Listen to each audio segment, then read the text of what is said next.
Nako po, breaking news po. Attorney Rowena Guanzon at Marcoleta may matinding pasabog na nagliliyab.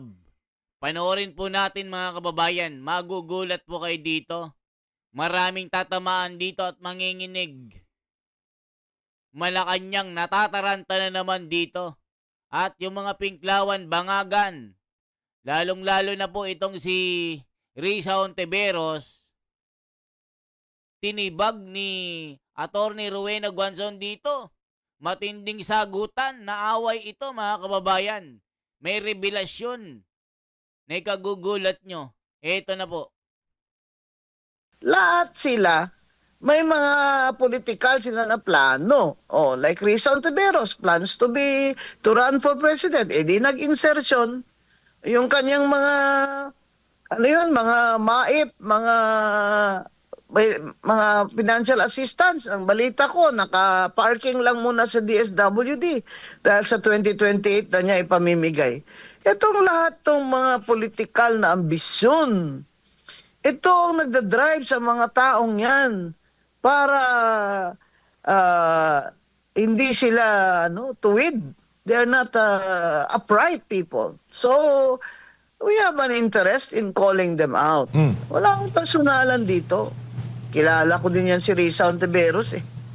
Noong aktivista pa yan, ninakip yan dun sa Kamkaringal. Tinawag ako ni Eta Rosales, abogado sa kanila.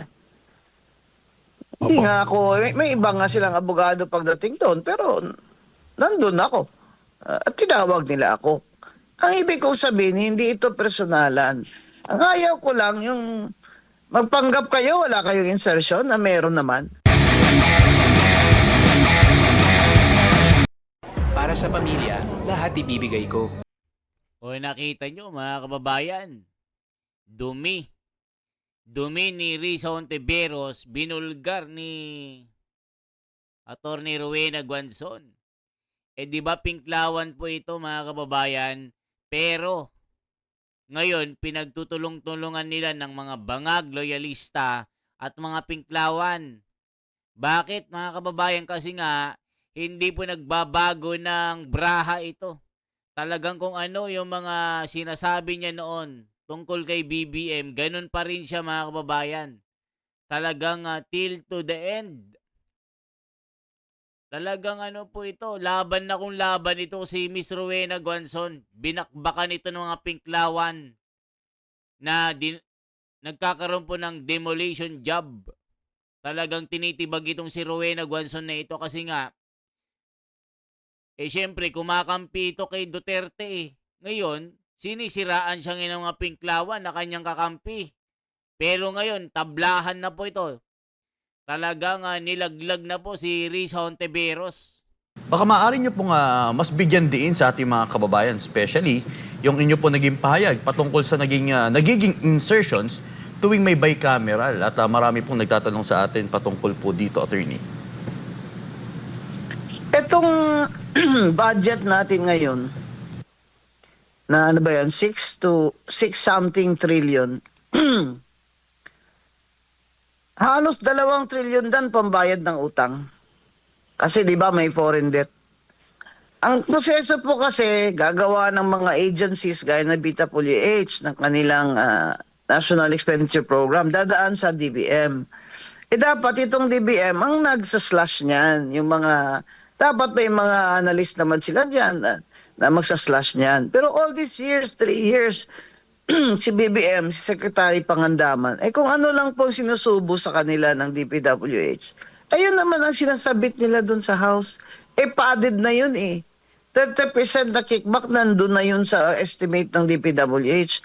Hindi pa yun nakaabot sa Congress ang kanilang National Expenditure Program proposal may mga kontraktor na po dyan. Yan po talaga, ganun sila grabe sa wala na silang hiya, wala pang takot.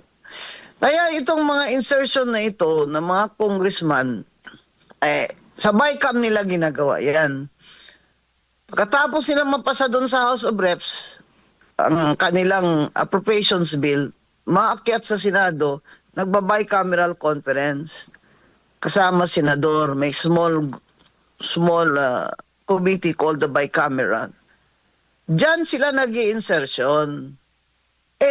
Nakaupo dyan, mga buwetri din eh. Yung Congressman Momo, bakit siya nandyan? Di ba, may ano din yan? May mga contractor din yan, si Congressman Momo sa Surigao. Oh, bagong pangalan, same dog, a different color. Nilagay nila sa BICAM. Mga senador naman, talagang hindi mapigil ang ambisyon. Alam niyo, itong ambisyon na para sa 2028, ito talaga ang nagda-drive ng pagnanakaw ng mga senador at mga congressman eh. Kagaya niya ni Risa Ontiveros, nag-deny siya na wala siyang insertion. Sabi niya amendment. Sabi ni Frank Drilon, parehas lang yun. Kasi galing yung appropriations bill sa House, tapos pagdating dyan sa bicameral, nagdadagdag kayo. Yun nga po yung nakakatawa. Pagka sila amendment, pero pag sa minority insertion, dito nga binash yung pamilya ni Katonying eh. Kasi nga naglabas po ng resibo si Katonying na mga multi-project ni Risa Ontiveros. Ayun, may flood control, may mga patulay, may mga project na kung ano-ano mga building. Yun daw ay hindi insertion. Yun daw ay amendment. Legal daw yun, pero yung insertion, illegal daw. Nakakita ng mga ganitong mga buitre, mga kababayan, na nagkukunwaring malinis, pero hindi naman. Yan yung sinasabi ni Rowena Guanzon na abogado. Ito yung mananalo ito sa 2028 eh. Ayon sa aking mga hula, si Attorney Rowena Guanzon, mananalong senador. Nako po, iyari na sila. Hindi nga nagbabawas nagdadagdag kayo. Insertion yun. Kaya hindi niya pwedeng ma-deny yan ni Risa Ontiveros. Siya mismo, meron din siyang billion na insertion. Ang tanong dyan, saan yun napunta?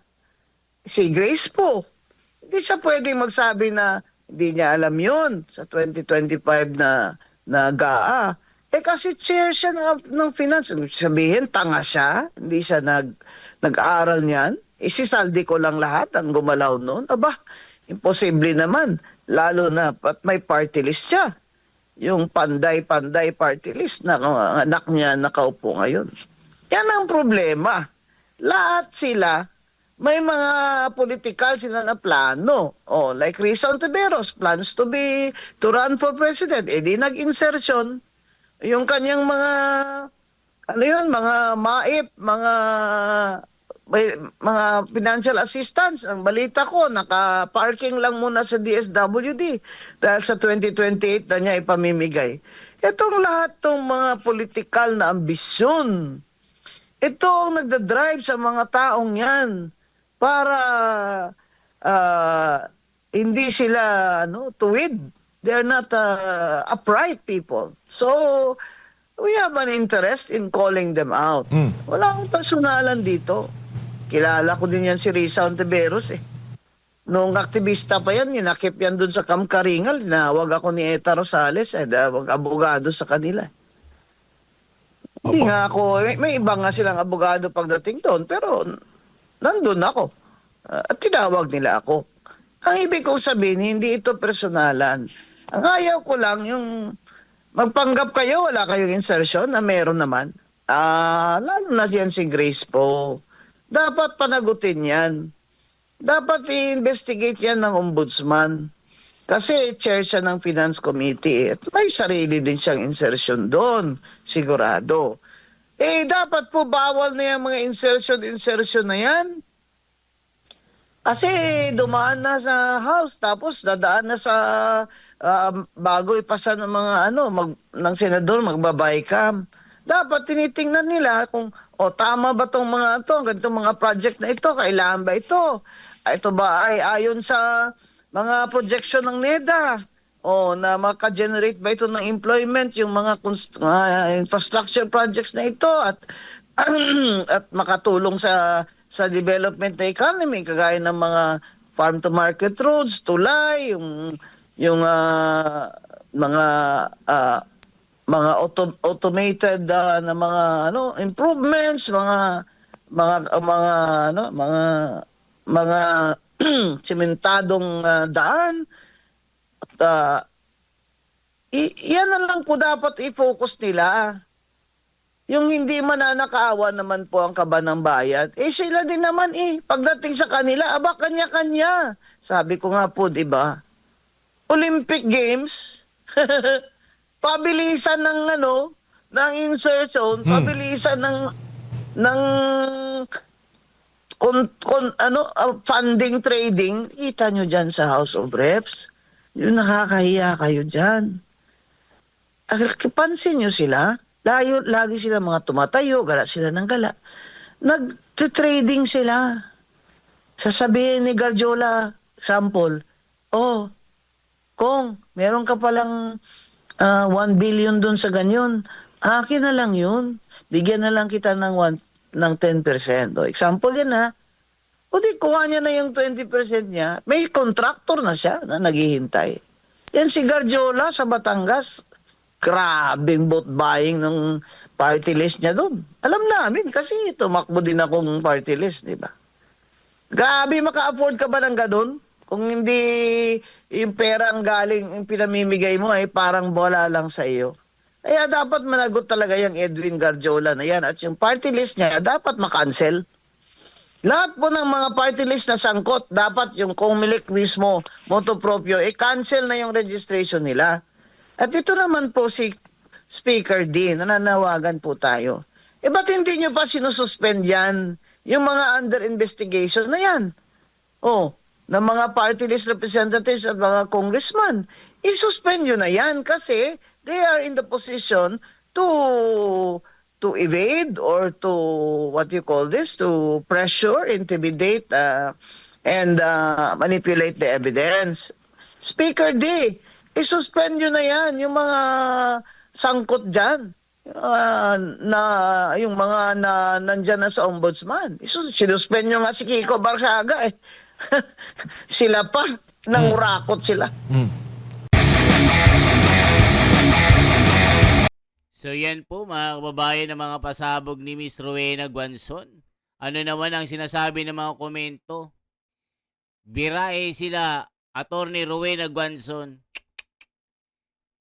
Tama ka, Attorney Rowena, ang galing mo. Ikaw po ang aking senador. Election pamahid para hindi makasuhan, lumang palusot, di na mabenta, galit na ang tao. Tama si Attorney Rowena. Hard times create strong men create good times. Good times create weak men, and weak men create hard times. Ito, loyalista nga itong nagko-comment. Buwangson, hindi ka mananalo sa next election dahil confirm na DDS ka. Hala ka. Baka kayo ang hindi mananalo, mga loyalista nga. Tignan mo. Mga loyalista nga nagko-comment, daldalerang Buwangson daw. Ang taas ang pangarap ng magnanakaw, hala ka. Grabe si Risa, Grabe si Risa Ontiveros, nangangarap na maging pangulo, tapos ganyan. Ang daming insertion. Ito pala yung pang budget ng 2028. Naku po, Risa Ontiveros, huwag ka nang mangarap kasi nga, tatalunin ka lang ni Sara Duterte. At kung sino man, si Bam Aquino or si Rapi Tulfo, ang gagawin mong Vice President, matatalo yan. Mahiya-hiya kayo. Yan ang sabi ni Miss Rowena Guanzon dito, mga kababayan. Kaya mag-comment po kayo kung ano masasabi nyo dito. Baho ni Risa Hontiveros, binulgar ni Rowena Guanzon. Talagang walang kaibigan dito, walang pinkla-pinklawan. Basta taong bayan, inang bayan, mga taong bayan, kapakanan ng taong bayan, kay Miss Rowena Guanzon tayo. Parang Marcoleta lang din ito na maaasahan. At talagang trabaho lamang, walang personalan. Okay po, i-like, i-share po ang video ito. I-comment nyo po kung taga saan kayo, anong location nyo po. Isa-shoutout ko kayo. Meron namang voice messaging dyan sa comment section. Pwede ko kayong i-shoutout dyan. Okay po, salamat po, mabuhay.